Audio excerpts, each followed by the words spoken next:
30వ తారీఖు నుంచి జనవరి 8 వరకు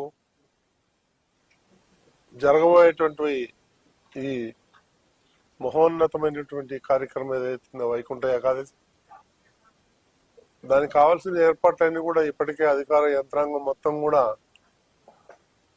గత 2.5-3 నెలల నుంచి ప్రణాళికలు చేసుకొని దానికి అనుగుణంగా తయారు చేయటం జరిగింది. ఇది కొంతమంది మీడియాలో, సోషల్ మీడియాలో గ్లోబల్ ప్రచారం చేస్తున్నారు. ఏంటంటే కొండ మీద నో టికెట్ నో ఎంట్రీ. ఇక వాళ్ళ ఇష్టం వచ్చినట్టు కొంతమంది క్యాప్షన్స్ పెట్టి టీటీడీని అబాసు పాలు చేసే విధంగా కొన్ని వార్తలు వస్తున్నాయి. ఈ వార్తలన్నీ కూడా నేను తీవ్రంగా ఖండిస్తున్నాను.